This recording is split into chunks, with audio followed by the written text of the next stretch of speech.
نحمده ونصلي ونسلم على رسوله الكريم اما بعد فاعوذ بالله من الشيطان الرجيم بسم الله الرحمن الرحيم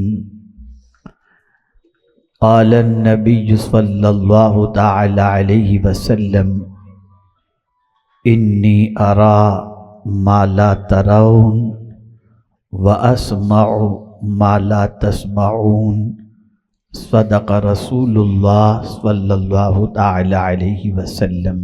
قابل تکریم حضرت علامہ مفتی زبیر احمد صاحب مصباحی برکاتی مدذ اللہ العالی، دیگر علماء ذوی الاحترام، حاضرین و ناظرین، السلام علیکم ورحمۃ اللہ وبرکاتہ۔ میرے پیارے آقا صلی اللہ تعالی علیہ وسلم کے پیارے دیوانوں، حدیث مبارکہ کے جس حصے کی تلاوت کا میں نے شرف حاصل کیا، اس سے متعلق کچھ معروضات پیش کرنے سے پیشتر آقا کریم رؤوف و رحیم علیہ التحیۃ و التسلیم کی بارگاہ بے کس پناہ میں جس طریقے سے میں پڑھاؤں، عقیدت و محبت میں ڈوب کر اسی طریقے سے درود و سلام کا نذرانہ پیش کریں۔ الصلاۃ والسلام علیک یا رسول اللہ، الصلاۃ والسلام علیک یا رسول اللہ، الصلاۃ والسلام علیک یا حبیب اللہ، الصلاۃ والسلام علیک یا حبیب اللہ، الصلاۃ والسلام علیک یا نبی اللہ، الصلاۃ والسلام علیک یا نبی اللہ، الصلاۃ والسلام علیک یا نور اللہ، الصلاۃ والسلام علیک یا نور اللہ، وعلی آلک و اصحابک یا حبیب اللہ، وعلی صحابک یا نور اللہ، صلی اللہ تعالی علیہ وسلم۔ میرے پیارے آقا صلی اللہ تعالی علیہ وسلم کے پیارے دیوانوں، چونکہ آج کا یہ عظیم الشان پروگرام آقا کریم رؤوف الرحیم علیہ التحیۃ و التسلیم کی ذات بابرکت سے منسوب ہے، تو میں نے ضروری سمجھا کہ کچھ عظمت رسالت مآب صلی اللہ علیہ وسلم سے متعلق گفتگو کی سعادت حاصل کروں، شاید کہ دل و دماغ کے اندر رحمت عالم نور مجسم صلی اللہ علیہ وسلم کی کچھ عظمت بیٹھ جائے اور ہم آقا کریم صلی اللہ تعالی علیہ وسلم سے اپنے رشتے کو مضبوط سے مضبوط تر کرنے کی کوشش کریں۔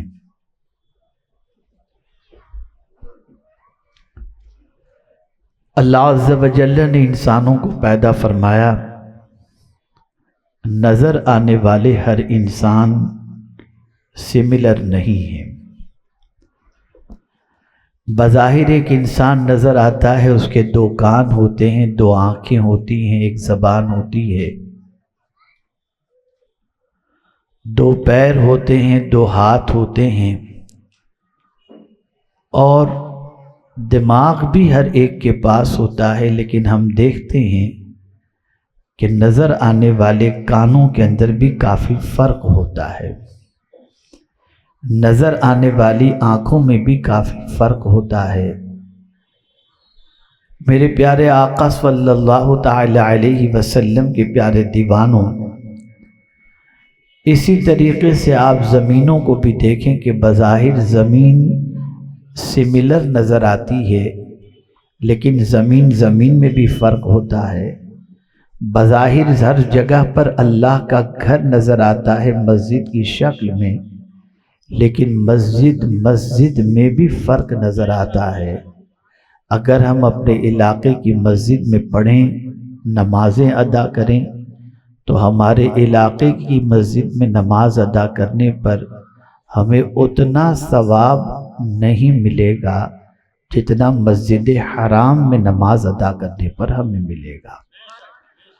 ایسے ہی مسجد نبوی شریف کے اندر نماز ادا کرنے پر جتنا ثواب ہمیں ملے گا اتنا ثواب ہمیں جو ہے اس سے کم ثواب ہمیں اپنے علاقے کی مسجد میں نماز ادا کرنے پر ملے گا۔ تو کوئی بھی عقل مند یہ نہیں کہتا کہ مسجد برابر ہے، بظاہر یہ بھی مٹی کی بنی ہوئی ہے، پتھروں کی بنی ہوئی ہے، اور مسجد حرام بھی اسی طریقے سے بنی ہوئی ہے، لیکن فرق یہ ہے کہ اس زمین کا معاملہ جدا ہے، اس زمین کا معاملہ جدا ہے۔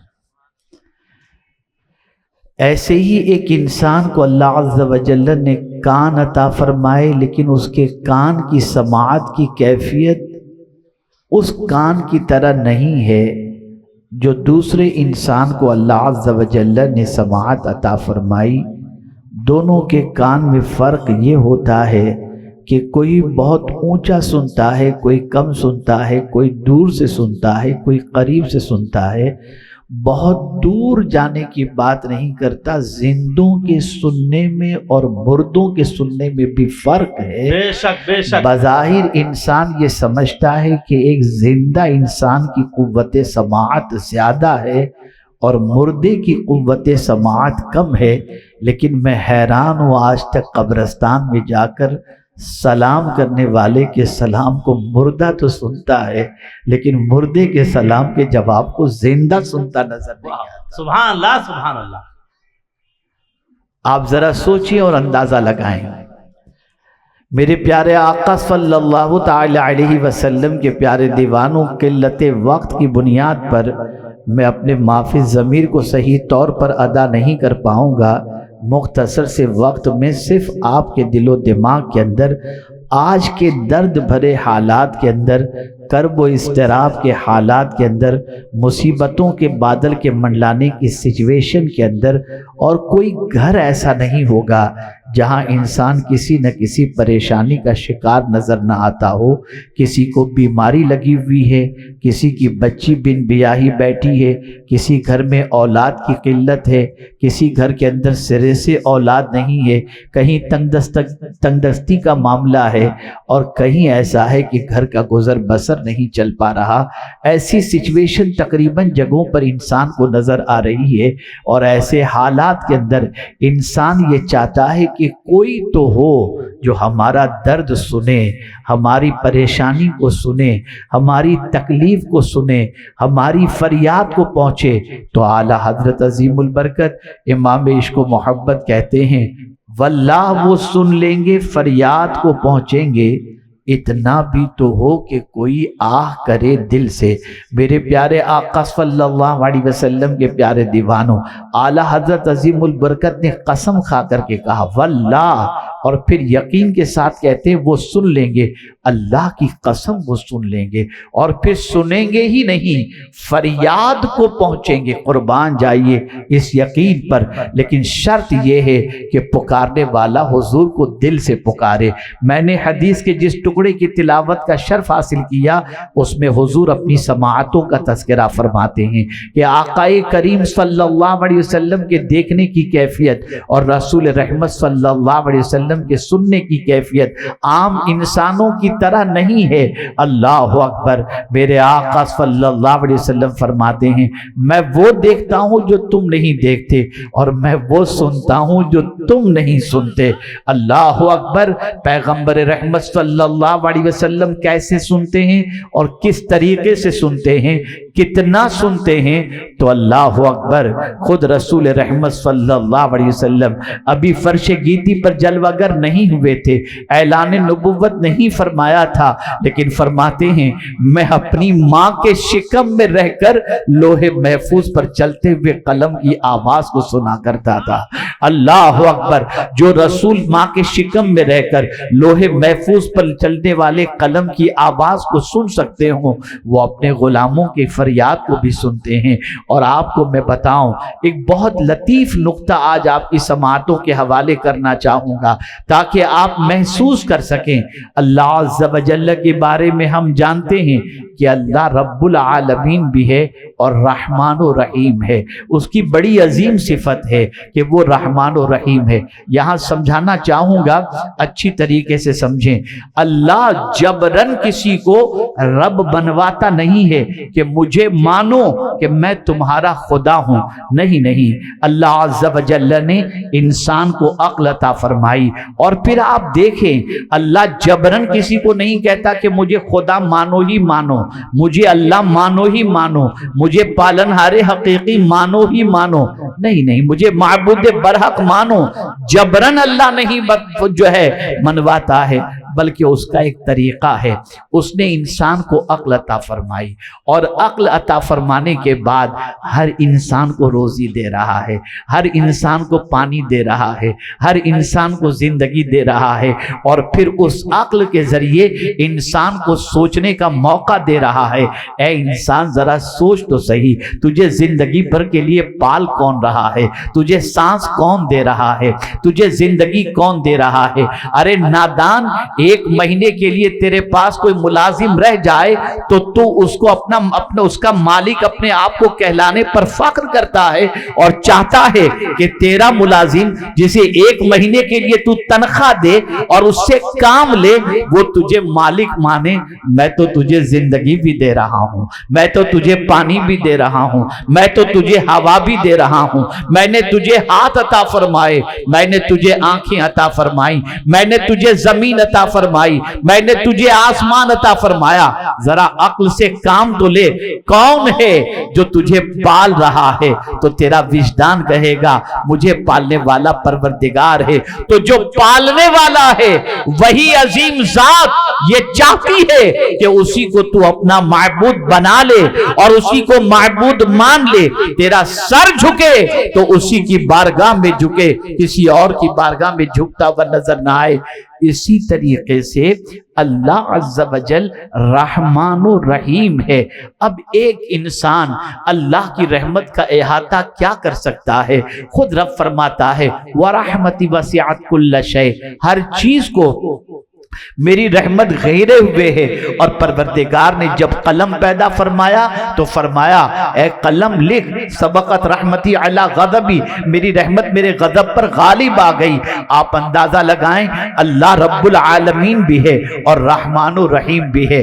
اب آپ دیکھیں ایک بندہ کس طریقے سے مانے، کیسے مانے کہ اللہ بہت محبت کرنے والا ہے، بہت مہربانی کرنے والا ہے، بہت پیار کرنے والا ہے۔ اے انسان تو خدا کو دیکھ نہیں سکتا، خدا کو تو سمجھ نہیں سکتا، تو تجھے جاننا ہے کہ تیرا رب کتنا مہربان ہے۔ تو اے میرے بندے تیری بارگاہ کے تیرے سامنے میں ایک ایسی ذات کو پیش کر رہا ہوں جسے رحمت للعالمین بنا کر پیش کرتا ہوں۔ اس ذات کی رحمت کا عالم دیکھ کہ اس ذات کی پوزیشن یہ ہے جسے میں نے رحمت للعالمین بنا کر کے بھیجا۔ تو رات کو سوتا ہے، رات کو گناہ کرتا ہے، لیکن میرا محبوب تیری بخشش کے لیے تڑپتے نظر آتے ہیں۔ میرے محبوب کی رحمت کا عالم یہ ہے کہ تو بھوکا رہ تو انہیں بے چینی ہو جائے، تو پریشان ہو تو انہیں بے چینی ہو جائے، وہ خود بھوکے رہ کر تجھے کھلاتے نظر آئیں، تیری پریشانیوں کا مداوا کرتے نظر آئیں۔ میں نے ان کو سراپا رحمت بنا کر کے بھیجا ہے۔ اور اس رسول رحمت کا عالم کیا ہے؟ جب جب امتی کی یاد آتی ہے، بلکہ ہمیشہ امتی کی یاد آئی تو امت کی محبت میں روتے نظر آتے ہیں، بھوکوں کو کھلاتے نظر آتے ہیں، پیاسوں کو پلاتے نظر آتے ہیں، اپنے پاس کچھ رکھتے نہیں لٹاتے نظر آتے ہیں۔ اسی لیے میرے امام کہتے ہیں کریم ایسا ملا کہ جس کے کھلے ہیں ہاتھ بھرے خزانے، بتاؤ اے مفلسوں کہ پھر کیوں تمہارا دل اضطراب میں ہے۔